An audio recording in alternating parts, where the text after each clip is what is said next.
Bismillahirrahmanirrahim. Assalamualaikum warahmatullahi wabarakatuh. Al-Fatihah. A'udzu billahi minasy syaithanir rajim. Bismillahirrahmanirrahim. Alhamdulillahi rabbil alamin. Ar-Rahmanir Rahim. Maliki yaumiddin. Iyyaka na'budu wa iyyaka nasta'in. Ihdinas siratal mustaqim. Siratal ladzina an'amta 'alaihim ghairil maghdubi 'alaihim waladdallin.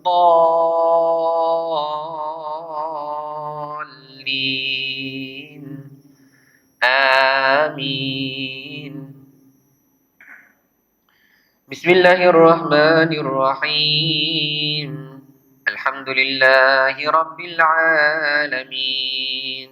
Wassalatu wassalamu ala asyrafil anbiya'i wal mursalin wa ala alihi wa sahbihi ajma'in. Allahumma rabbana zidna ilman nafi'a warzuqna fahman wasi'a. اللهم افتح علينا حكمتك وانشر علينا من خزائن رحمتك يا أرحم الراحمين. رب اشرح لي صدري ويسر لي أمري واحلل عقدة من لساني يفقه قولي. اللهم يا معلم آدم علمنا ويا مفهم سليمان فهمنا. اللهم فقهنا في الدين وعلمنا التأويل. آمين آمين والحمد لله رب العالمين. Alhamdulillah wassalatu wassalamu ala rasulillah. Apa khabar tuan-tuan dan puan-puan yang dirahmati Allah? Alhamdulillah, semoga sentiasa sihat walafiat insya-Allah. Semoga sentiasa dirahmati dan diberkati Allah Subhanahu wa taala. Yang saya hormati barisan pengurusan masjid, barisan jawatan kuasa masjid, barisan imam dan bilal, orang-orang yang terhormat di sini, tuan-tuan dan puan-puan yang dirahmati Allah Subhanahu wa taala. Pertama sekali marilah sama-sama kita panjatkan kesyukuran kepada Allah Subhanahu wa taala dengan memperbanyakkan lafaz tahmid alhamdulillah alhamdulillah alhamdulillah, sebagai tanda kesyukuran kepada Allah Subhanahu wa taala kerana pada hari ini Allah Subhanahu wa taala masih panjangkan lagi umur kita. Allah berikan kesihatan yang baik kepada kita. Allah kurniakan taufik dan hidayah kepada kita.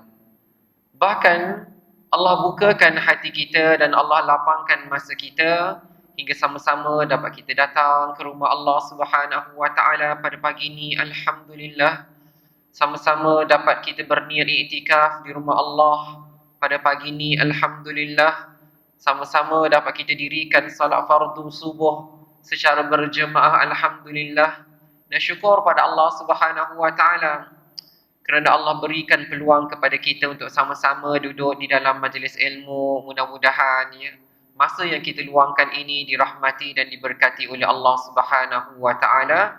Amin amin ya rabbal alamin. Tuan-tuan dan puan-puan yang dirahmati Allah Subhanahu wa taala, pejam celik kita dah sampai 11 Ramadan.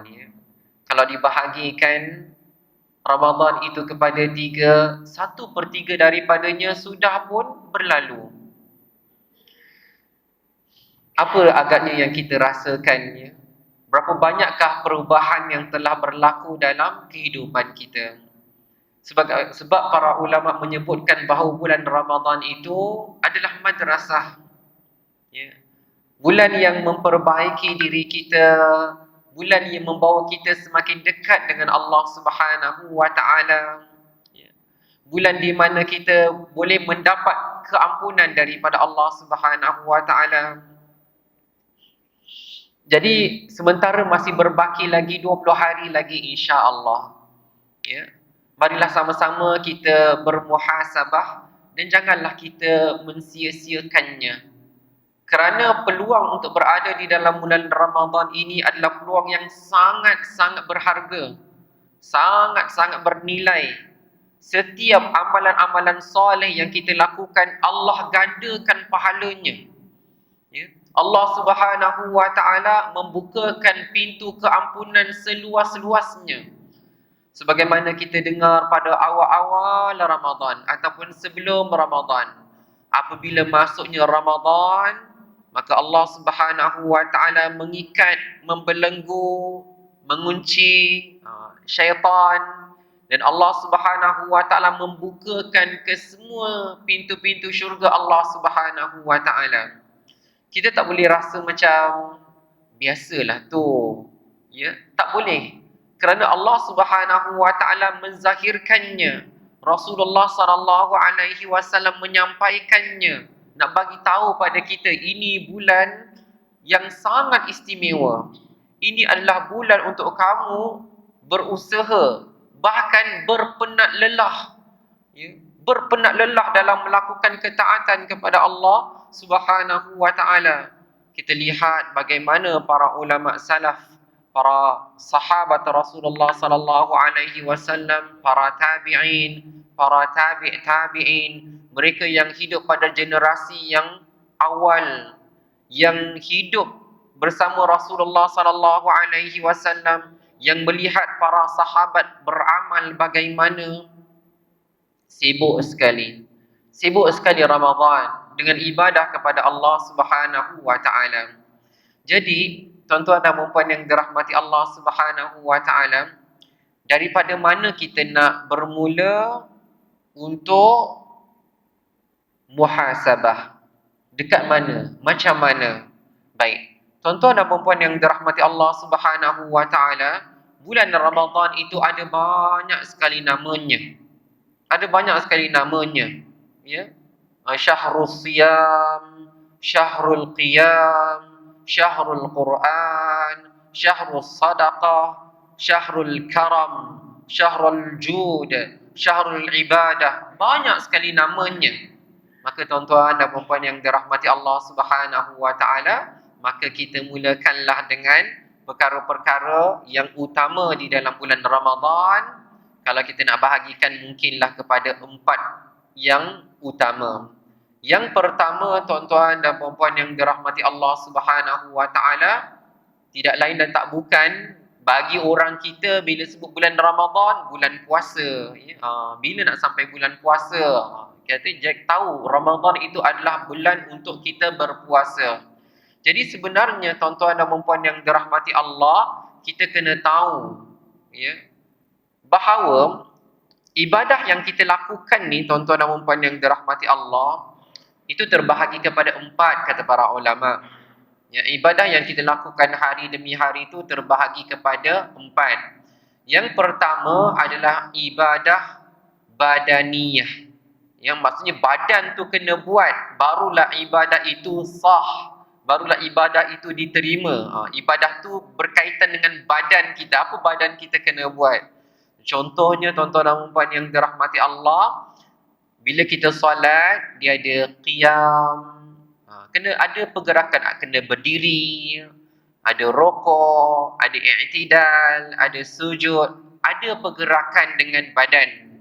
Itu dinamakan sebagai ibadah badaniyah. Tapi dia luas. Kita berjalan kaki ke rumah Allah itu ibadah badan, ibadah badaniyah. Kita nampak ada orang dalam kesusahan, ya, kita tolong angkatkan barangnya, itu ibadah badaniyah, melibatkan badan. Maksud badan kenalah buat sesuatu. Baik. Ada yang kedua, ibadah lisaniyah. Ibadah lisaniyah tu ibadah lisan, lidah kita, ibadah lidah. Ya, bila kita membaca Al-Quran, ya, Alhamdulillahi Rabbil Alamin, itu ibadah lidah kita. Maksud setiap ucapan sebut kita dapat pahala. Ya. Sebagaimana kita berzikir subhanallah walhamdulillah wala ilaha illallah wallahu akbar. Baginda sallallahu alaihi wasallam pernah bersabda, walhamdulillah tamlaul mizan. Dan kamu ucapkan alhamdulillah, pahalanya itu meliputi, memenuhi mizan pada hari kiamat. Wa subhanallah walhamdulillah, ya, dua lafaz ini subhanallah dan alhamdulillah memenuhi tamla'ani bainas sama'i wal ard, pahalanya memenuhi ruang di antara langit dan bumi. Besar pahala zikir kepada Allah Subhanahu wa taala. Apa lagi ibadah lisaniyah, antaranya istighfar, astaghfirullah, astaghfirullah. Ya, ibadah lisaniyah lagi kita berselawat ke atas Nabi Muhammad sallallahu alaihi wasallam, kita baca Al-Quran, baik itu ibadah lisaniyah. Yang ketiga adalah ibadah maliyah. Ibadah mal ni harta. Ya, ibadah maliyah ini adalah ibadah harta, di mana apabila kita bersedekah, kita berinfak, kita berwakaf, ya, itu adalah ibadah maliyah yang melibatkan harta. Kemudian tuan-tuan dan puan yang dirahmati Allah Subhanahu wa taala, ada satu lagi ibadah, ya. Ibadah ini dinamakan sebagai ibadah qalbiyah, ibadah hati, ya. Ibadah hati. Di mana tuan-tuan dan puan yang dirahmati Allah Subhanahu wa taala, sebahagian para ulama menyebutkan bahawa berpuasa merupakan ibadah hati, ibadah yang melibatkan hati. Sebab kalau kita nak lihat, bila kita puasa ni, kita kena ada pergerakan-pergerakan yang tertentu ke? Kalau macam mana kalau seseorang tu dibaring saja sepanjang hari, masih sah ke puasa dia? Sah. Ya. Kemudian kalau nak katakan ibadah lisaniyah, hari tu langsung dia tak cakap, tak baca Quran, tak zikir, adakah puasa dia sah? Masih sah lagi. Ya. Jadi kalau dia berpuasa tu dia tak bayar apa-apa pun, tak sedekah tidak, zakat tidak, masih sah ke ibadah dia? Masih sah. Jadi sebab itu tuan-tuan dan puan dirahmati Allah, ada ibadah yang keempat namanya ibadah qalbiyah, yang hati ni. Ibadah hati ni. Ibadah hati ni banyak, antaranya sabar, dia bersyukur, dia tawadhu, dia rida. Itu di antara ibadah-ibadah hati. Maka tuan-tuan dan puan yang dirahmati Allah, sebagian para ulama sebutkan bahawa ibadah puasa termasuk di dalam ibadah qalbiyah, ibadah hati kita. Ya, ibadah hati di mana kita rasakan bahawa Allah Subhanahu wa taala sentiasa memerhatikan kita. Ya, sifat muraqabatillah, kita tanamkan dalam diri kita sifat Allah Subhanahu wa taala perhatikan kita. Sebab itu Allah Subhanahu wa taala berfirman, a'udzubillahi minasyaitonir rajim, ya ayyuhalladzina amanu kutiba alaikumusiyam kama kutiba alal ladzina min qablikum la'allakum tattaqun. Wahai orang-orang yang beriman, difardukan, diwajibkan ke atas kalian berpuasa sebagaimana orang-orang yang terdahulu juga diwajibkan ke atas mereka untuk berpuasa. Mudah-mudahan kalian bertakwa kepada Allah Subhanahu wa taala. Takwa. Jadi tuan-tuan dan puan yang dirahmati Allah Subhanahu wa taala, Allah Subhanahu wa taala sendiri menyebutkan bahawa apa yang harus kita capai di sebalik berpuasa adalah bertakwa kepada Allah Subhanahu wa taala. Baik. Jadi tuan-tuan dan puan yang dirahmati Allah, takwa itu bagaimana? Takwa itu bagaimana? Takwa itu kalau kita lihat dalam definisi dia, selalu diulang oleh khatib dalam khutbah Jumaat, iaitu kalian hendaklah bertakwa kepada Allah dengan melaksanakan segala perintahnya dan menjauhi segala larangannya. Itu namanya takwa. Ya. Bila seseorang tu apa yang Allah perintahkan dia buat, dan apa yang Allah Subhanahu wa taala larang dia tinggalkan, dia orang bertakwa. Ya. Cuma tuan-tuan dan puan yang dirahmati Allah Subhanahu wa taala, ada ada lagi para ulama yang tambahkan lagi supaya kita lebih faham tentang takwa tu apa. Daripada berpuasa dalam Ramadan ni, apa yang kita kena ada, apa yang kita kena dapat dalam diri kita. Jadi disebutkan tambahan tuan-tuan dan puan yang dirahmati Allah, takwa itu kalian melakukan perintah Allah, meninggalkan larangan Allah, kamu nikmati yang halal. Allah bagi makan yang halal, kamu nikmatinya, kamu makan. Ya. Dan kamu menjauhi yang haram. Allah tak bagi makan, Allah tak bagi minum, Allah tak bagi apa-apa, maka kamu kena tinggalkan. Ya. Jadi tuan-tuan dan puan yang dirahmati Allah Subhanahu wa taala, itu adalah definisi dia supaya kita tahu. Jadi apabila seseorang itu dia tahu bahawa dia hanya boleh menikmati yang halal, maka dia akan jauhi yang haram. Jadi tuan-tuan dan puan dirahmati Allah, itu yang Allah Subhanahu wa taala mahukan daripada kita. Kemudian para ulama juga mengambil daripada hadis, daripada asar, daripada para sahabat radhiyallahu anhum, bahawa takwa itu kalau kita nak gunakan dalam bahasa kita adalah kamu takut kepada Allah Subhanahu wa taala. Jadi dengan kita berpuasa, kita membentuk hati kita rasa takut kepada Allah Subhanahu wa taala. Ya, rasa takut, ya. Takut ni dualah, dia kembali kepada perkara-perkara tadi. Takut untuk meninggalkan perintah Allah. Contohnya, kalau orang tu dia bertakwa kepada Allah, dia dah tahu masuknya waktu solat. Dia tahu masuk waktu solat, dah azan kan. Kemudian dia relax, dia buat kerja dia kan. Tiba-tiba dah nak habis waktu solat. Dia pun bergegas. Ya, dia nak pergi solat.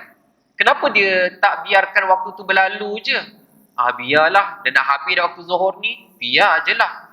Tapi dia ada rasa, masih ada rasa takut kepada Allah Subhanahu wa taala. Mana boleh aku tinggalkan solat? Aku tak boleh tinggalkan solat. Jadi dia kenapa takut untuk meninggalkan solat? Takut untuk meninggalkan perintah Allah Subhanahu wa taala. Itu definisi mudah untuk takwa. Dia kena ada rasa takut tu. Ya. Perasaan takut kepada Allah itu yang mendorong dia melakukan ketaatan kepada Allah Subhanahu wa taala.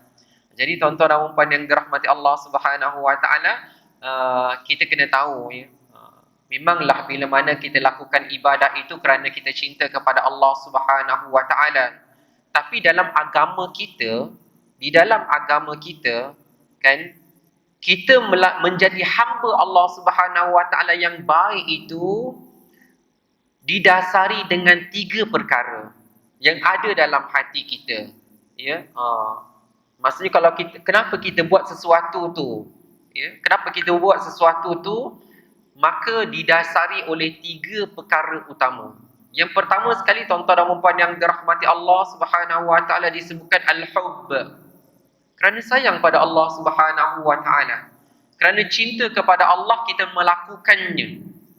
Jadi kalau ada orang tanya kenapa kita berpuasa pada hari ini? Kerana kecintaan kita kepada Allah, maka kita taat kepada Allah Subhanahu wa taala.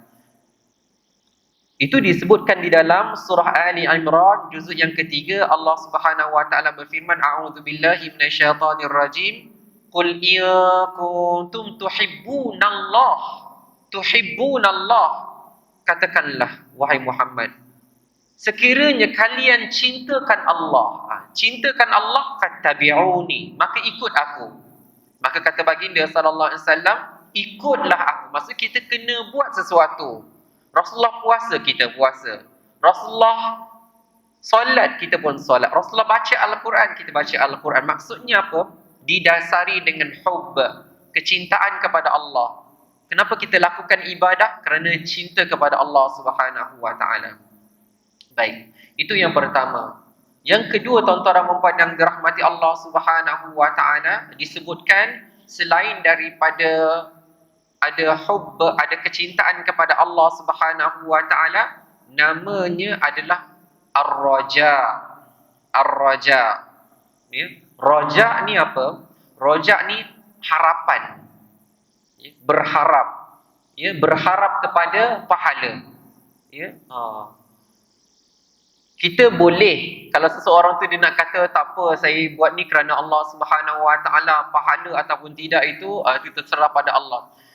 Kalau dia nak kata macam tu tak ada masalah, tetapi dia tidak boleh menafikan orang yang nak melakukan ibadah kerana mengharapkan pahala. Tak boleh. Kata mana boleh buat amalan ni kerana nak harapkan pahala? Tuan-tuan dan puan yang dirahmati Allah Subhanahu Wa Taala, memang dalam Al-Quran, nas-nas Al-Quran dan hadis Rasulullah sallallahu alaihi wasallam menyebutkan bahawa memang di sebalik amalan itu ada pahalanya. Memang Rasulullah bagi tahu kamu buat macam ni dapat pahala begini.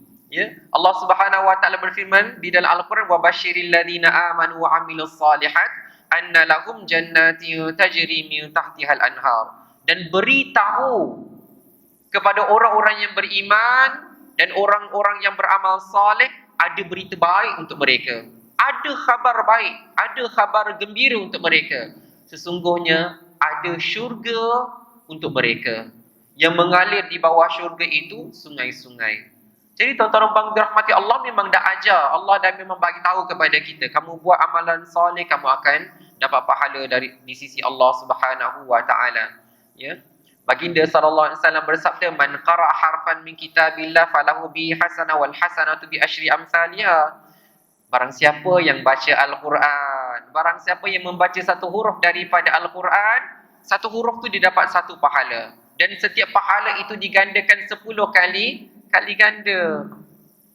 Memang Rasulullah bagi tahu, buat ini dapat ini, buat ini dapat ini. Kata baginda sallallahu alaihi wasallam, man qala raditu billahi rabba wa bil islami dina wa bi muhammadin nabiyyan wa rasula.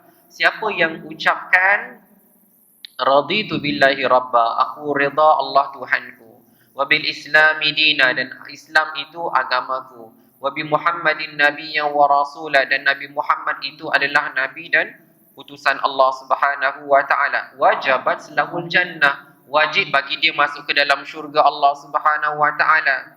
Baginda bersabda, man sallal bardaini dakhalal jannah, barang siapa yang jaga solat pada 2 waktu yang sejuk, iaitu solat fardu subuh dan fardu asar, dia mesti masuk ke dalam syurga Allah Subhanahu Wa Taala. Memang Rasulullah dah ajar, kamu buat macam ni kamu masuk dalam syurga, kamu buat macam ni kamu akan dapat ini. Jadi tuan-tuan dan dirahmati Allah, bila mana Rasulullah dah ajar macam tu kepada kita dan Al-Quran pun ajarkan kepada kita macam tu, maka tidak ada salahnya bila kita lakukan ibadah dan ada perasaan raja, berharap pada Allah Subhanahu Wa Taala, berharap kepada Allah Subhanahu Wa Taala. Dan yang ketiga, yang kita nak develop dalam diri kita adalah al-khauf, takut kepada Allah Subhanahu Wa Taala. Kena ada rasa takut, kerana dalam ayat Al-Quran, dalam hadis, memang ada ayat-ayat yang berbentuk ancaman. Orang yang tak nak keluarkan zakat ada ancamannya. Orang yang tidak mahu dirikan salat ada ancamannya. Sebagaimana di dalam Al-Quran Allah Subhanahu Wa Taala sebutkan tentang testimoni penghuni neraka. Testimoni penghuni neraka tu, bila mereka berada dalam neraka, Allah disebutkan kepada mereka, ma salakakum fi saqar. Apa yang menyebabkan kamu berada dalam neraka saqar? Macam mana boleh kamu ada dalam neraka sekarang ni? Qalu lam naku minal musallin. Sebab dulu masa kami dekat dunia kami tak solat. Maksudnya siapa yang tak solat ada tempatnya di dalam neraka saqar. Kalau dia tidak dapat keampunan daripada Allah, maka dia akan berada di dalam neraka saqar. Dia akan dibakar di dalam neraka. Jadi kalau orang yang faham, takkanlah aku nak tinggalkan solat ni, takut nak tinggalkan solat ni, ada neraka yang Allah Subhanahu Wa Taala sediakan bagi mereka yang tidak mahu kerjakan solat. Jadi tuan-tuan dan puan yang dirahmati Allah, ni semua adalah di dalam hati kita. Jadi tuan-tuan dan puan yang dirahmati Allah, begitulah bila mana kita kaitkan dengan puasa, dia mendidik hati kita untuk ada perasaan hub, cinta kepada Allah Subhanahu Wa Taala. Kita berpuasa kerana cinta kepada Allah. Kita berpuasa kerana mengharapkan pahala daripada Allah Subhanahu wa taala. Kita berpuasa kerana mengharapkan keampunan daripada Allah. Harapan tidak ada masalah. Kerana kata baginda sallallahu alaihi wasallam, "Man shama ramadana imanan wa ihtisaban, ghufira lahu ma taqaddama min zambi." Barang siapa yang berpuasa dengan penuh keimanan dan penuh pengharapan, harap pahala daripada Allah, maka diampunkan dosa-dosanya yang telah lalu. Nampak tuan-tuan dan puan yang dirahmati Allah. Jadi kenapa kita berpuasa? Kerana kita harapkan pahala daripada Allah, mengharapkan keampunan daripada Allah, mengharapkan kebaikan daripada Allah Subhanahu wa taala. Dan kita berpuasa juga sebab kita takut, kalau kita tak berpuasa, maka Allah Subhanahu wa taala akan menghukum kita. Baik. Jadi tuan-tuan dan puan dirahmati Allah, itu yang kita nak rasa takut, yang disebutkan takwa tadi adalah supaya untuk membina perasaan takut kepada Allah Subhanahu wa taala. Takut untuk meninggalkan perintah Allah, takut nak melakukan maksiat, kena ada dalam diri kita. Jadi ibadah puasa adalah ibadah yang membentuk takut tu. Dia membentuk takut itu. Sebab apa tuan-tuan dan puan yang dirahmati Allah? Kalaulah kita hari ni berpuasa kan, tiba-tiba seseorang tu dia haus sangat. Haus sangatlah. Memanglah orang berpuasa dia haus, Jadi sama ada di dalam kereta ke, di dalam pejabat ke, kebetulan ada satu air mineral. Jadi dia rasa macam nak hilangkan haus dia. Dia kata nak minum seteguk saja. Seteguk saja, kan. Tuan-tuan dan puan yang dirahmati Allah, sebenarnya apa yang menghalangi dia daripada meminumnya? Apa yang halang dia? Kan? Yang menghalang dia kerana dia tahu walaupun tak ada siapa-siapa boleh nampak, walaupun tinted dia gelap dalam kereta tu, kan? Kerana setengah kereta tu kita tak boleh nak nampak pemandu dia. Yalah, ada tinted macam-macam jenis yang kita, kalau kita tengok cermin dia tu macam kita nampak muka kita balik, kan? Macam tinted dia tu punyalah macam macam terang ataupun bersinar tu, kan, sampai nampak muka kita balik, bukan kita nampak pemandu dalam dia. Ataupun dia gelap sangat, tak nampak, kan, minum sikit, kan. Ataupun dia masuk dalam pejabat buat kerja sikit, kan, minum sikit, Kalau budak-budak dulu, kan, kena angkat-angkat wuduk, macam anak saya cerita, dia masa angkat wuduk tu dia komo-komo 3 kali, kan, dia komo-komo, tapi 2 kali je yang dia keluarkan air, yang sekali lagi tu dia telan, kan. Jadi tuan-tuan dan puan dirahmati Allah, sebenarnya apa yang halang kita? Kan air dah ada, tekak dah haus, kenapa tak minum saja? Perasaan takut tu, takut, kan. Padahal nak buat boleh saja, dia nak buat tu, kan, dia dah minum, lepas tu dia buat keluar, kan, buat muka letih, orang kata kesian dia puasa. Orang pun akan ingat kita puasa walaupun kita dah minum, kan.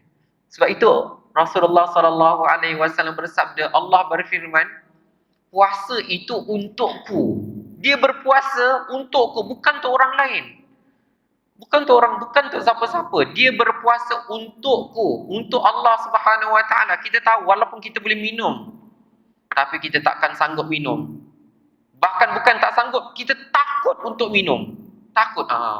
Jadi tuan-tuan dan puan dirahmati Allah, sedangkan kalau kita nak fikirkan, tapi air ni kan halal. Air ni kan halal, ini air mineral saja. Air ni kan halal.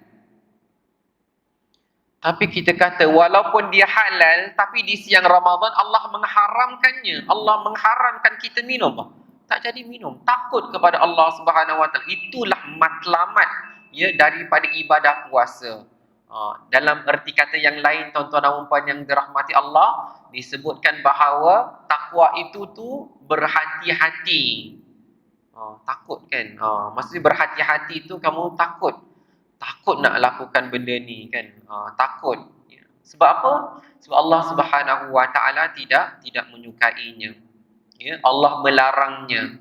Jadi tuan-tuan dan puan yang dirahmati Allah, alangkan kita tahu bahawa mineral itu halal, tapi kita tak sanggup meminumnya di siang Ramadan kerana tahu Allah mengharamkannya, apatah lagi kalau minuman tu memang haram.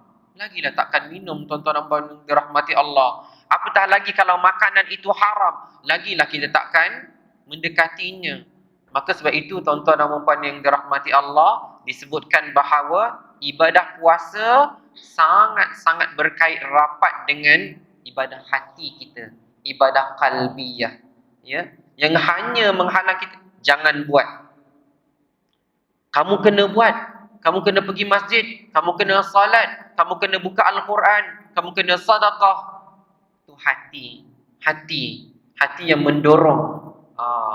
Jadi tuan-tuan dan puan yang dirahmati Allah Subhanahu wa taala, semuanya berbalik kerana Allah melihat kamu.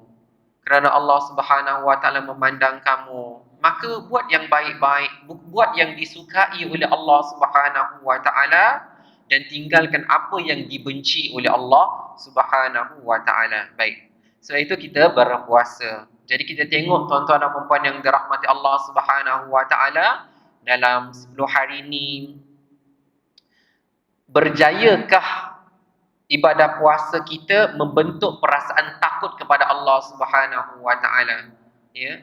Berjayakah hati kita membentuk perasaan takwa kepada Allah sehingga kan kalau dalam berpuasa cuma kita tutup mulut kita je lah. Tutup mulut daripada memasukkan air, masukkan minuman dan makanan lah. Maksudnya dah berjaya dah. Tapi adakah ketakutan itu, ketakwaan itu boleh merebak kepada tempat yang lain? Maksudnya tadi dah okey dah. Mulut jangan minum apa-apa, jangan makan apa-apa. Okey dah, mulut dah faham. Sekarang ni bagaimana dengan mata? Bagaimana dengan mata? Adakah mulut saja yang takut kepada Allah tapi mata tak takut kepada Allah? Tak boleh. Ya, tak boleh. Ya. Kerana takwa itu dia bukan sekadar di mulut saja, ya. Yang menahan mulut daripada minum dan makan saja, bukan. Tapi takwa itu juga ada pada mata. Takut kepada Allah Subhanahu wa taala. Jangan melihat yang haram. Jangan melihat yang haram. Tapi kamu lihatlah yang baik-baik. Ya. Dia ada satu kaedah, ya, yang hadis Rasulullah sallallahu alaihi wasallam sebutkan satu hadis tapi dia boleh digunakan untuk semua panca indera kita. Baginda sallallahu alaihi wasallam bersabda, "Man kana yu'minu billahi wal yaumil akhir falyaqul khaira aw liyasmut." Barang siapa yang beriman kepada Allah, beriman kepada hari akhirat, maka hendaklah dia cakap yang baik-baik saja. Ya, atau dia diam. Maksudnya tuan-tuan dan puan dirahmati Allah, semua panca indera kita ni ada dua pilihan. Ya, sama ada dia buat baik ataupun kalau tak boleh buat baik dia diam. Itu saja. Dia tak ada pilihan ketiga. Kalau tak nak buat baik, buatlah jahat, tak ada. Ya, tak ada yang ketiga. Dia dua saja. Okay. Maksudnya mata tu kamu gunakan untuk lihat yang baik-baik saja. Yang berpahala saja. Kalau dia tak datangkan pahala, jangan tengok. Jangan tengok. Ya, samalah macam mulut. Kalau nak cakap boleh, cakap yang baik-baik saja. Tapi kalau tak nak cakap yang baik, jangan cakap, diam. Diam saja. Mata pun sama. Ya, mata pun sama. Ya. Kalau nak tengok yang baik-baik saja. Ya. Kalau tak nak tengok yang baik, jangan tengok yang buruk. Jangan tengok yang dosa. Ya. Telinga pun sama. Telinga pun sama. Ya, kalau nak dengar yang baik-baik saja. Kalau tak nak dengar yang baik, jangan dengar apa-apa. Jadi tuan-tuan dan puan yang dirahmati Allah Subhanahu wa taala, maka itulah namanya takwa. Dia mesti merebak. Ya. Bahasa mudah dia kena berjangkitlah, bukan daripada mulut saja. Bukan mulut saja yang kena tahan kan, mulut daripada makan dan minum. Tapi dia kena juga tahan mata dia daripada melihat yang lara. Daripada melihat perkara-perkara yang melalaikan, melihat perkara-perkara yang membawa kepada dosa. Ya. Sebab itu ada satu kaedah di dalam Al-Quran, Allah Subhanahu wa taala berfirman kan, bagi orang yang masih macam Mungkinlah puasa ni boleh tahan mulut daripada makan dan minum, tapi belum lagi dapat tahan mulut kita daripada mengumpat, membohong kan, fitnah orang, mengaibkan orang. Belum boleh berjaya. Kenalah tuan-tuan dan dirahmati Allah Subhanahu Wa Taala. Sebab itu Allah Subhanahu Wa Taala telah bagi satu kaedah kepada kita, iaitu innal hasanati yuzhibnas sayyiat. Sesungguhnya amalan yang baik-baik dia akan menyingkirkan amalan yang buruk-buruk. Ya. Jadi contohnya tuan-tuan dan puan yang dirahmati Allah Subhanahu Wa Taala, kita ni suka cakap apa-apalah, yang betul ke yang tak betul ke cakap saja. Itu mulut lah kan. Jadi tuan-tuan dan puan dirahmati Allah, digalakkan kepada kita untuk banyak zikir kepada Allah. Banyak zikir subhanallah, alhamdulillah, wala ilaha illallah, wallahu akbar. La haula wala quwwata illa billah, hasbunallah wa ni'mal wakil, fa ni'mal maula wa ni'man nasir. Banyakkan zikir pada Allah. Maka dengan mulut kita banyak berzikir kepada Allah, maka perkataan-perkataan yang buruk tu akan tersingkir daripada mulut kita. Macam tu. Jadi tuan-tuan dan puan dirahmati Allah, sebab tu Allah jadikan bulan Ramadan mudah nak lakukan semua kebaikan-kebaikan tu. Mudah nak baca Quran, mudah nak zikir, mudah nak selawat, mudah nak doa pada Allah kan. Kerana kata baginda sallallahu alaihi wasallam, di antara orang yang doanya tidak tertolak, maksudnya doa dia makbul, adalah orang yang sedang berpuasa. Jadi kita pun gunakan mulut kita untuk, daripada kita mengumpat, daripada kita cakap yang buruk-buruk, kan baik kita berbanyak doa pada Allah Subhanahu Wa Taala, banyak doa pada Allah, maka akan tersingkirlah yang tak baik tu. Sama juga dengan mata, masya-Allah. Masya-Allah. Dalam bulan-bulan yang lain, ya, mungkin ada susahnya nak mencapai Al-Quran. Tapi dalam bulan Ramadan, ramainya orang baca Quran. Kita pun baca Al-Quran. Jadi bila kita dah baca Al-Quran, mata kita tu tertumpu pada mushaf. Mata kita dah pandang Al-Quran. Mata kita dah melihat Al-Quran. Mata kita dah buat yang baik. Bila mata sudah buat yang baik, maka mata akan menyingkirkan pandangan-pandangan yang tidak baik. Jadi tuan-tuan dan puan dirahmati Allah, dia mesti kena replace. Sebab itu Rasulullah SAW pernah bersabda bahawa syaitan itu dia sentiasa berada hampir dengan hati kita. Bila-bila masa saja dia lalai, maka syaitan akan menghasut. Maksudnya kalau kita tak ada kebaikan yang kita buat, memanglah kejahatan yang akan datang. Sebab tu kita kena sentiasa buat yang baik supaya kejahatan itu tidak dapat menguasai hati kita. Jadi tuan-tuan dan puan yang dirahmati Allah Subhanahu Wa Taala, memandangkan bulan Ramadan, bulan Al-Quran, kita sama-sama muhasabah. Berapa banyak dah kita dah baca kan? Masih satu juzuk ke? Masih juzuk 1 ke? Juzuk 2 ke? Juzuk 3 ke? Kita dah hari ke-11 dah ni. Kita dah hari ke-11. Dan secara psikologinya, tuan-tuan dan puan dirahmati Allah, secara psikologinya, kita akan semakin lemah di akhir Ramadan. Sebab dia dah berlomba-lomba lah. Ini secara yang lumrah lah kan. Contohnya macam awal-awal Ramadan, malam pertama Ramadan tu, masjid-masjid bermesyuarat. Kita kena tambah ni, masjid ni kena besarkan lagi ni, ramai sangat orang solat ni, tak cukup ni, kita kena tambah, kemah apa semua kena tambah. Kita pun fikir, kita kena buat collection sikit ni kan. Kita pun buat collection. Kita kata nanti kalau cukup duit kita tambah lah kan. Dah 10 hari kita collect duit kan. Kata jadi, betul ke kita nak teruskan projek ni? Rasa macam tak payahlah kot. Orang pun dah tak penuh dah kan. Dah tak ramai dah. Dia memang macam tu lah kan. Tapi kalau kita pergi dekat bazar Ramadan, ramai betul. Ramai betul orang kan. Jadi tuan-tuan dan puan dirahmati Allah Subhanahu Wa Taala, jadi dia memang akan lemah kan. Dia fikiran kita makin akan sibuk, macam-macam tak beli lagi, langsir tak tukar lagi kan, kuih raya tak cari lagi. Kita pula suka yang mungkin yang kuih tu viral kan, tempat tu macam sedap, nak kena pergi jauh. Jadi maksudnya kita ni sibuk. Sibuk dengan raya, sibuk dengan Syawal tu. Padahal masih Ramadan lagi ni tuan-tuan dan puan yang dirahmati Allah. Jadi, kan sebenarnya kita boleh tukar mindset kita macam-macam. Hari ni macam-macam orang tukar dah mindset kita. Kan, terutamanya dalam bisnes. Saya sharekan sikit tuan-tuan dan puan yang dirahmati Allah. Kan, salah satu contoh yang terlintas dalam fikiran saya.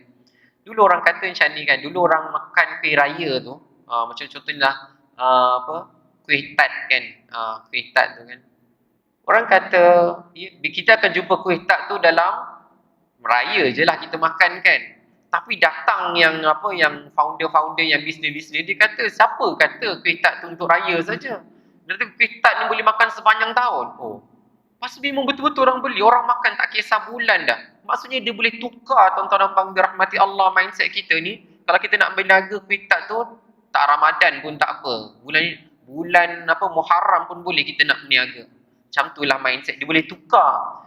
Sama juga dengan ibadah ni tuan-tuan dan puan dirahmati Allah kan. Kita boleh tukar bahawa tak semestinya kita kena sibuk tu dalam Ramadan baru nak sibuk untuk kita beraya. Ya, kalau ada orang dia nak sibuk, macam adalah sebahagian orang tu dia sibuk dalam bulan Syaban. Syaban dia dah settle dah semua-semua, dah tak fikir dah. Ya, bukannya Ramadan. Jadi contoh tuan-tuan dan puan dirahmati Allah, lepas ni tak ada lagi bazar Ramadan. Yang ada bazar Syaban. Sebab Ramadan adalah untuk ibadah saja pada Allah Subhanahu. Boleh je. Cuma tuan-tuan dan puan dirahmati Allah, biasalah kita ni manusia, yang mahal itulah.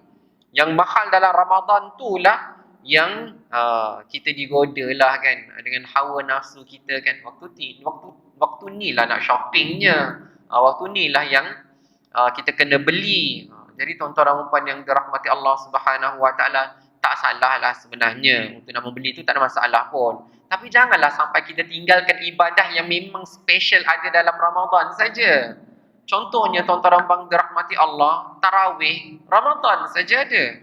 Ya, kata tak apa Ustaz, saya Ramadan saya sibuk, nanti saya tarawih dalam bulan Syawal. Mana ada tarawih dalam bulan Syawal? Tak ada lagi dah tuan-tuan dan puan dirahmati Allah. Tak ada. Ya, jadi tuan-tuan dan puan yang dirahmati Allah, dia kata tak apalah Ustaz, saya tak tadarus dalam bulan Ramadan, saya tadarus bulan-bulan lain. Memang ada, tapi betul ke tuan-tuan dan puan dirahmati Allah, alangkah Ramadan tak boleh nak baca Al-Quran, ini kan bulan-bulan yang lain. Jadi tuan-tuan dan puan dirahmati Allah, kita kena muhasabahlah diri kita kan ya. Jadi apa yang perlu kita lihat ya, tentang hati kita ni dah berjaya ke belum? Dah berjaya ke belum kita membentuk hati kita ni takut kepada Allah Subhanahu Wa Taala? Ya. Jadi kalaulah kita dah berpuasa betul, kita dah takut, mulut kita ni takut, jangan kau minum, jangan kau makan apa-apa kan. Kita dah jaga. Tapi kita dah sampai tak kepada mata, kau jangan tengok yang bukan-bukan, kau jangan tengok yang dosa. Dah sampai ke tak? Kau jangan dengar yang bukan-bukan, kau jangan dengar yang dosa. Dah sampai tak kat telinga kita takwa tu? Ya, sebab takwa tu, ingat, bukanlah untuk takutkan mulut kita daripada makan dan minum, tetapi takwa itu adalah seluruh anggota badan kita takut melakukan perkara yang dibenci oleh Allah Subhanahu Wa Taala. Jadi kalau belum, kita kena tahulah, maksudnya bukanlah bermaksudnya tak boleh makan dan minum. Tengok maksiat pun tak boleh, tak boleh. Cakap yang dosa tak boleh. Dengar yang dosa tak boleh juga, tak boleh. Kena faham tuan-tuan dan puan yang dirahmati Allah Subhanahu Wa Taala. Baik, bila kita masuk kepada yang kedua, ya, yang kedua iaitu Syahrul Qiyam. Bulan Ramadan adalah bulan untuk kita berqiyam, melatih kita. Tuan-tuan dan puan yang dirahmati Allah, kalau kita berjayalah dirikan 8 rakaat, 20 rakaat, 3 rakaat witir, masya-Allah kan. InsyaAllah kalau yang sunat kita boleh lakukan, mudah-mudahan yang fardu lebih-lebih lagi. Ya. Sebab tu tuan-tuan dan puan dirahmati Allah, kalau kat sini 8 ke 20? 8 rakaat ya. Okey, 8 rakaat, masya-Allah. Tuan-tuan dan puan dirahmati Allah, tidak kira sama ada 20 rakaat ataupun 8 rakaat, kan? Dia ada satu perasaan yang membentuk diri kita lah. Saya rasalah benda tu kan, macam saya sendiri. Saya rasa tuan-tuan dan puan dirahmati Allah pun rasa juga. Bila kita bertarawih, tak kisahlah 8 ataupun 20, cuma 20 tu apatah lagi lah. Ya, 20 tu lebih-lebih lagi. Bila mana kita dah malam tadi kita dah tarawih, kan? Malam tadi kita dah berwitir, kan? Kita qiyam tu, kita berdiri tu lebih kurang kalau mungkin 8 rakaat tu mungkin dalam setengah jam ke 40 minit selesailah. Tapi lamalah juga, kan? Bila kita solat subuh, Allahu Akbar. Lepas tu bila salat, Assalamualaikum warahmatullahi, Assalamualaikum warahmatullahi. Kita cakap, dah habis ke? Macam kejap sangat. Subuh tu jadi ringan. Subuh tu macam, dah habis dah ke? Macam tu. Sebab kita dah terbiasa 8 rakaat ni. Kalau campur witir dah 11 rakaat kita buat. Kalau yang buat 20 rakaat, 23 rakaat dia dah semua. Allahu Akbar. Assalamualaikum warahmatullahi, Assalamualaikum warahmatullahi. Naik. Allahu Akbar. Tambah lagi. Lepas tu habis 2 rakaat. Assalamualaikum warahmatullahi, Assalamualaikum warahmatullahi. Kan? Naik lagi. Allahu Akbar. Macam dia banyak kali solat, banyak solat. Tapi dia subuh tu solat. Dah lah tak ada ba'diyah, tak ada solat sunat ba'diyah kan dia. Lepas solat subuh, habis solat subuh. Dah selesai. Macam dia jadi ringan. Kerana bila mana kita dah biasa lakukan yang berat, ya, kita dah biasa lakukan yang berat, maka yang sedikit tu dia akan jadi ringan je. Kan? Dia rasa macam, kejap je. Begitulah juga tuan-tuan dan puan yang dirahmati Allah Subhanahu Wa Taala. Di antara contoh yang lain, kalau kita bila di akhir Ramadan nanti kita qiyamul lail bersama-sama insya-Allah, kan, kita buat solat sunat tasbih. Salat sunat tasbih kan, subhanallah, alhamdulillah, wala ilaha illallah, wallahu akbar. Kalau qiyam tu biasalah, qiyam tu mungkinlah kita tak boleh nak kiaskan ataupun kaitkan dengan solat yang lain. Solat yang lain pun qiyam tu panjang juga. Tapi masa yang rukuk tu, subhanallah, alhamdulillah, wala ilaha illallah, wallahu akbar. 10 kali kan. Ada pula yang setengah ustaz, subhanallah, alhamdulillah, wala ilaha illallah, Allahu akbar, wala haula wala quwata illa billahil aliyil azim. Subhanallah, alhamdulillah. Panjang tuan-tuan bang dirahmati Allah, kan. Memang kalau yang 21 Ramadan, 22 Ramadan tu masa rukuk tu gigil-gigil jugalah, kan. Tapi lepas dah selesai, dah sahur, solat subuh kan, Allahu akbar, solat 2 rakaat, Assalamualaikum warahmatullahi. Kejap pula solat subuh ni. Macam kejap sangat, solat subuh tu kejap sangat rasanya. Jadi tuan-tuan dan puan yang dirahmati Allah Subhanahu Wa Taala, sebab itu kita tu dididik, diajar untuk kita membiasakan diri kita dengan solat fardu. Kita jaga betul-betul, apatah lagi kita tak ada lunch kan, tak ada makan tengah hari, kita solat fardu berjemaah, zuhur berjemaah, asar berjemaah. Kemudian tuan-tuan dan puan dirahmati Allah yang selalu dipesan, selalu diingatkan oleh para ulama tentang satu perkara ni, dia memang logik dia betul juga ya. Apa dia tuan-tuan dan puan dirahmati Allah? Iaitu bila kita biasa solat sunat witir, kan? Disebutkan oleh sebagai para ulama, kalau dalam Ramadan seboleh-bolehnya dia tak akan tinggalkan witir.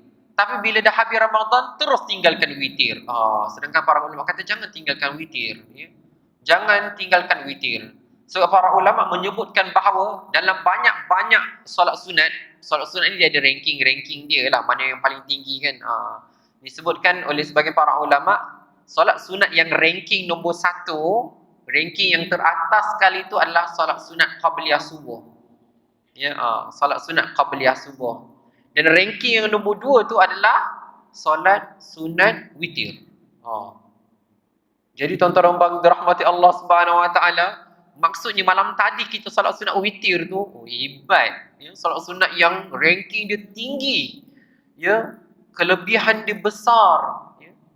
Jadi tuan-tuan dan puan yang dirahmati Allah Subhanahu Wa Taala, sebab tu jangan tinggalkan tarawih dan witir pada setiap malam dalam Ramadan, dan anggaplah dia sebagai latihan. Ya Allah, mudah-mudahan selepas habisnya Ramadan ini witir dapat aku teruskan. Aku dapat teruskan ya Allah. Dia macam tu.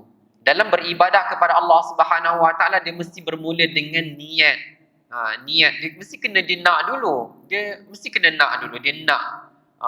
Macam seorang ayah tu kata, malam ni kita pergi masjid kita tarawih kat masjid maksudnya dia kenalah ada hasrat, mesti ada niat, ada kemahuan dia untuk lakukan, Allah akan mudahkan. Lepas tu disokong dengan ilmu. Kenapa pula nak pergi masjid? Kenapa pula nak kena solat witir? Ya. Kita kena tahu, disokong dengan ilmu. Kemudian kita doa pada Allah, ya Allah mudahkanlah ya Allah, mudahkanlah ya Allah, bagi aku semangat ya Allah ya. Walaupun nampak tadi mori macam sedap tadi kan, tapi bagi sabar ya Allah, sabarlah ya Allah. Macam tu. Bagi buat boleh dapat buat witir. Macam tu. Bila kita dah buat sebulan ni tuan-tuan bang dirahmati Allah, maka kita ya Allah ya Tuhanku, tolonglah aku ya Allah. Ya, sebagaimana aku dah berlatih ni 30 malam aku berwitir ya Allah, nanti tolonglah aku ya Allah malam raya. Malam raya kan takbir saja tuan-tuan bang dirahmati Allah. Malam raya tu lepas isyak dia tak ada tarawih lagi. Tapi ya Allah, malam raya tu ya Allah bagilah aku dapat witir ya Allah. Macam tu, minta daripada Allah dan teruskan witir itu sepanjang tahun. Besar sekali ganjarannya. Baik. Kemudian yang ketiga, tuan-tuan bang dirahmati Allah, kita jaga hati kita dalam berpuasa. Kita dirikan salat fardu dan salat sunat. Kita jangan lupa untuk baca Al-Quran. Banyak baca Al-Quran. Ya. Banyakkan baca Al-Quran. Sebab bila mana kita baca Al-Quran, banyak pahala yang kita dapat. Sebab apa? Mata kita yang pandai Al-Quran dapat pahala. Ya. Tangan kita yang ambil Al-Quran, yang silap-silap Al-Quran dapat pahala. Ya. Kemudian mulut kita yang baca Al-Quran dapat pahala. Banyak sangat pahala tuan-tuan dan puan yang dirahmati Allah. Apatah lagi dalam bulan Ramadan, berlipat kali ganda. Dan berharap kepada Allah, ya Allah, sebagaimana Engkau mudahkan aku boleh baca Al-Quran sepanjang Ramadan ini, ya Allah, tolonglah jadikan bacaan Al-Quran itu sebagai amalan harianku, ya Allah. Sebab ada orang sesetengah tu dia baca Al-Quran tu berbentuk mingguan. Seminggu sekali lah dia baca kan. Al-Quran tu dia bukan amalan mingguan ke, amalan bulanan ke, dia amalan harian. Bahkan tuan-tuan bang dirahmati Allah, sebenarnya harian pun tak tepat lagi lah, tapi cuma dia tak ada istilah dia yang khas ya. Ya. Kalau macam kan kalau kita tambahkan bulan jadi bulanan. Kalau minggu jadi mingguan, kalau hari jadi harian. Tapi kalau siang dia tak ada siangan, malam malaman. Tapi kalau kita tengok dalam doa khatam Quran yang kita baca, warzuqna tilawatahu, warzuqna tilawatahu, ya Allah bagilah aku rezeki, bagilah kami rezeki, kami boleh tilawahnya, kita boleh tilawah Al-Quran ana al-laili. Kita minta al-lail kan, tahu al-lail tu malam ya. Ya Allah bagilah rezeki kepada kami supaya boleh tilawah Al-Quran di tengah-tengah malam. Warzuqna tilawatahu ana al-laili wa atrafan nahar, wa atrafan dan di tengah-tengah siang ya. Kita minta pada Allah, ya Allah malam saya boleh baca Al-Quran, siang saya boleh baca Al-Quran. Jadi tuan-tuan bang dirahmati Allah Subhanahu wa taala, teruskan mesti rasa macam ni Allah. Nanti kita lepas Ramadan kita baca Quran lagi ya. Macam tu mesti kena ada. Dia kata dah selesai alhamdulillah. Kadang-kadang tuan-tuan puan yang dirahmati Allah yang kita risau, ada kumpulan-kumpulan tadarus Al-Quran, masya-Allah, memang berlumba-lumba. 17 Ramadan selesai terus khatam Quran. Lepas tu terus dah tak ada dah. Terus tak baca Al-Quran. Macam tu ya. Tapi kalau tak tadarus tak apalah, mungkin dah selesai tu selesailah, tapi janganlah terus berhenti baca Al-Quran. Kita tak nak macam dulu-dulu tuan-tuan dan puan yang dirahmati Allah kan, dulu-dulu lah, ni masa saya kecil-kecil kan. Bila macam mamak hantar anak pergi kelas mengaji, dah hantar kelas mengaji Quran kan. Lepas tu Ustaz tanya kan, yang anak yang sulung tu tak nak masukkan sekali ke? Oh dia dah khatam Ustaz. Oh maksudnya kalau dah khatam, maksudnya tak payah belajar lagi. Dulu-dululah. Tapi alhamdulillah sekarang mak bapak dah tahu bila dah khatam lagi, dah khatam lagi. Macam itulah. Ya. Dulu senang je. Kenapa yang tu tak nak pergi kelas mengaji? Oh dia dah khatam. Oh. Jadi ingatkan macam khatam tu macam haji lah kan. Dah haji, tak payah pergi haji lagi. Jadi tuan-tuan puan yang dirahmati Allah Subhanahu wa taala, siapa yang ada rezeki dia akan pergi lagi. Cuma nak bagi tahu tuan-tuan puan dirahmati Allah, janganlah anggap kenapa tak pergi haji lagi? Dia dah pergi haji. Betul juga. Macam tu lah kan. Kenapa dia tak baca Quran lagi? Dia dah khatam. Tak boleh macam tu. Tapi dia kena selalu baca lagi dan baca lagi. Dan yang terakhir, tuan-tuan dan puan dirahmati Allah, yang kita nak perhatikan daripada 4 ibadah ni, pertama, ibadah puasa, adakah dia sudah berjaya mampu menghalang anggota-anggota yang lain daripada melakukan maksiat ataupun tidak. Kemudian dalam solat kita, dapat tak kita perbaiki solat kita? Solat kita makin bagus ke dah di awal waktu ke, ataupun masih lagi abaikan? Jangan, ya. Jagalah solat-solat sunat, ya. Ya. Mudah-mudahan dia membantu kita, ya, untuk kita fokus dalam menjaga solat-solat yang lain. Kemudian yang ketiga, tuan-tuan bang dirahmati Allah, bacalah Quran, baca Al-Quran, ya, kerana kata baginda sallallahu alaihi wasallam, iqra'ul Quran fa innahu ya'ti yaumal qiyamati syafi'an li ashabi. Bacalah Al-Quran kerana sesungguhnya Al-Quran akan datang pada hari kiamat untuk memberi syafaat kepada pembacanya. Dan yang terakhir ni, yang keempat ni, tuan-tuan bang dirahmati Allah, disebutkan di dalam sebuah hadis, afdalus sadaqah sadaqatun fi Ramadan. Sebaik-baik sedekah adalah sedekah dalam bulan Ramadan. Jadi kita ceklah, kan dah 10 hari ni berjaya tak kita sedekah 10 kali, ataupun kita cek dah berjaya tak kita sedekah hari-hari, kan. Sedekah tu tidak ada hadnya. Kalau RM1 silakan RM1. Kalau RM2 RM2 lah. Kalau RM5, kalau RM10 silakan. Berapa-berapa saja. Tapi dia bergantung kepada berapa banyak yang kita mahu ganjaran daripada Allah. Kalau kita nak ganjaran yang besar, maka banyaklah kita sedekah, ya.